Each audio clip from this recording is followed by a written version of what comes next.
What is going on, everyone? Platinum Bees coming at you with yet another video. Today I'm going to be talking about all of the madness going on across the board in all of the markets in the past week or so. So without further ado, let's get into it.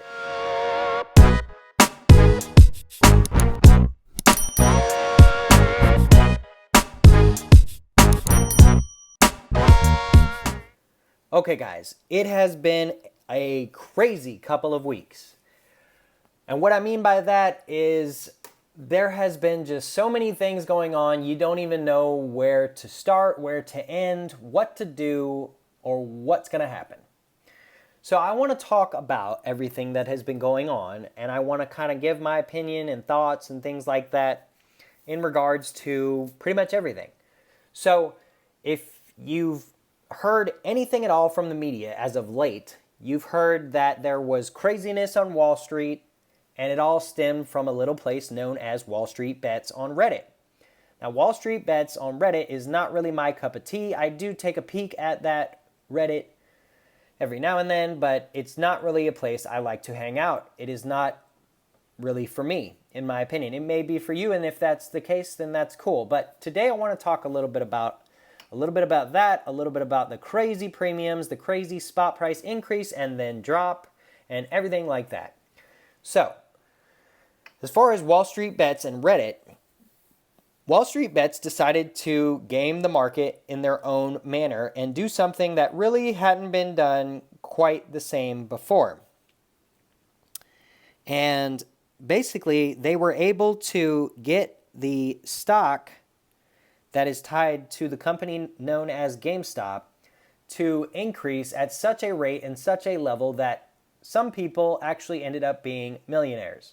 Now, some people ended up buying in and losing a lot of money.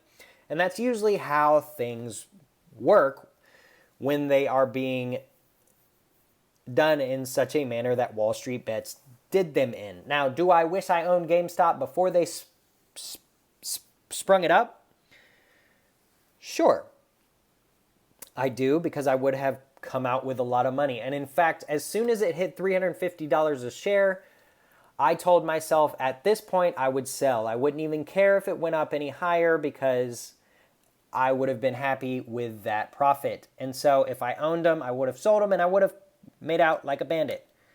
Now, I unfortunately did not have any, and I did not buy any in recent times because I knew it would come down, because I knew it was somewhat artificial. So, but I want to talk a little bit about it because it is pretty crazy, and going forward, the Wall Street guys and everything like that are going to have to figure out a way to stop it from happening again, because they're not going to want to be kind of played in the way that they were. It does make for an interesting kind of scenario, and it does change things up a bit. Something happened that has never really happened in the same manner before, and it's pretty crazy to witness. And to be honest, it's pretty cool to kind of watch it happen. Now, it's not cool for the people who lost lots of money, but as far as just how it was procured and everything occurred, it's pretty cool to watch.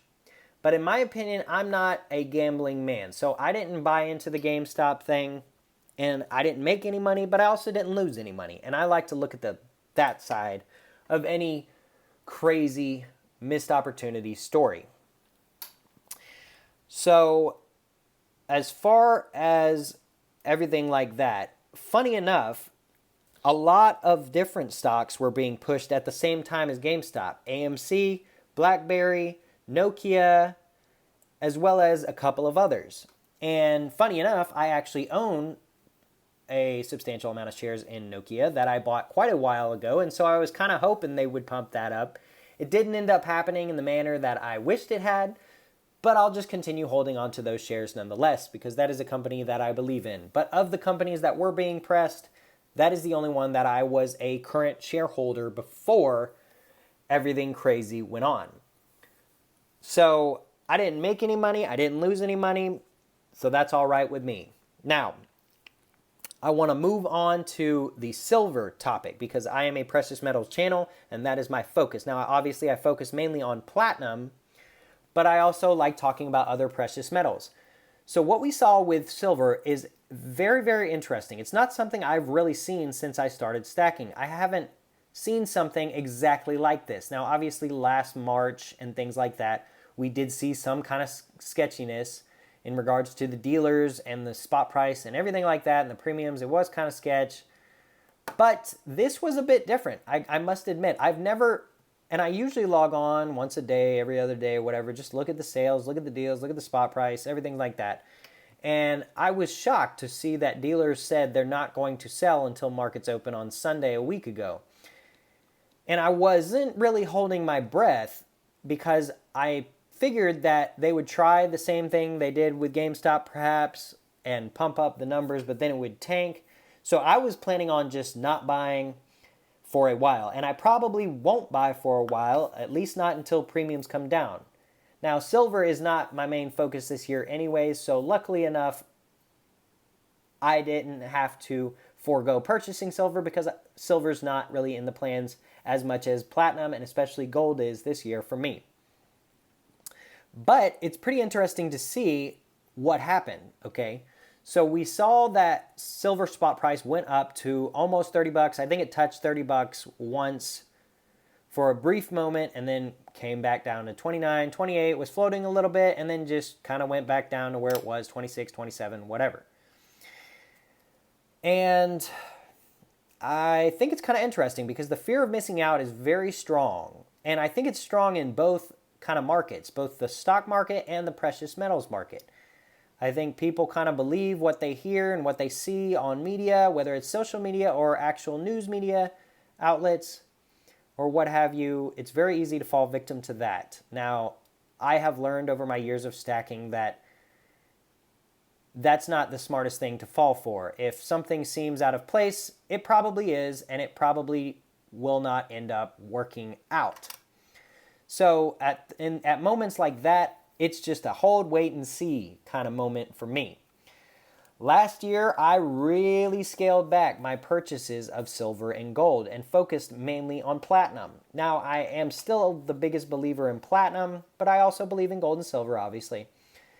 But I did hold back substantially my gold and silver purchases last year because I thought that last year, once it was over, things would go back to normal and the spot price would come down. We're not really seeing that happen already over a month into 2021. And so I'm starting to be more open to the idea of adding gold. Even if gold goes down back to where I remember it being, that'll be okay because gold is deep stacked for me anyways. Silver is going to be the first thing to go if I ever need an emergency scenario. So as far as everything that happened with silver spot price, I would say this is just a great time to just remember any new people that are new to stacking, don't fall for the fear of missing out. Don't pay attention to spot price as much as you pay attention to premiums. You should always make your main focus premiums. Screw where spot price is. Take a look at premiums. If you're paying low premium, spot price doesn't matter. It's going to go up. It's going to go down. It always has, and it always will. And it's not really something you can control, and people have tried predicting it forever and never really been able to accurately do it to a T. They always end up a little bit off, not correct on one thing, what have you. So you're really not going to have a lot of fun trying to chase spot price. And the fear of missing out is never really good because many times you end up missing out the other direction anyways. So if there's anything we can learn from everything that's gone on in the past couple of weeks is that when markets get crazy, whether stock market, precious metals, whatever, the best thing to do is to just wait it out, even just for a little bit, see where things go, see what happens, and make slow-paced, rational decisions. Because these are investment decisions you're making. Gold, silver, platinum, it's all an investment. You're taking money, you're putting it into something in the hopes of that holding its value or going up in value. It's the same thing really as the stock market. Now, some people invest in stock market for big gains and they take riskier bets and things like that in the hopes of making lots of money in a short amount of time.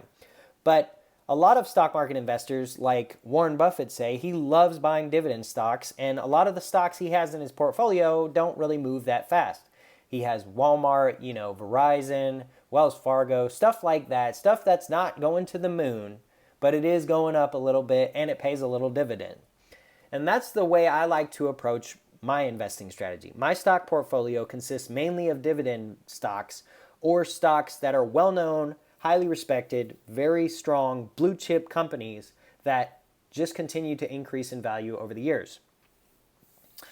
As far as gold, silver, and platinum, if you take a look at the charts and historical data, it has continued to go up in value over the years as well. I don't buy gold because I think it's going to double in price within the next few months. I buy gold because I think it's going to just go up. Simple as that. Go up how much? I don't know, but I think it's going to go up.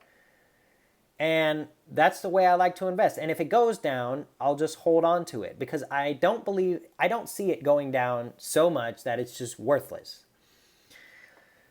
So that's just my take on everything going on with the stock market, with all the crazy stocks that were pumped, with the silver hype, everything going on. Madness. It's straight madness. And in my opinion, I like to just take a break from all investing when madness is going on, and I like to let the dust settle, see where things are at, and then jump back in when things are stable. And that's probably the best way to go about it. At the end of the day, I'm not a financial advisor. I'm just a guy sharing my opinions, sharing my strategies, and things of that nature. So thank you everyone for coming by and checking out my video. I appreciate all of my loyal followers. Thank you to any new people to the channel. Be sure to check out my other videos talking about mainly precious metals, but as well as other topics. Be sure to hit that like button down below. Be sure to hit that subscribe button. Be sure to leave me a comment in the comment section below. With all that being said, guys, until next time, we will see you.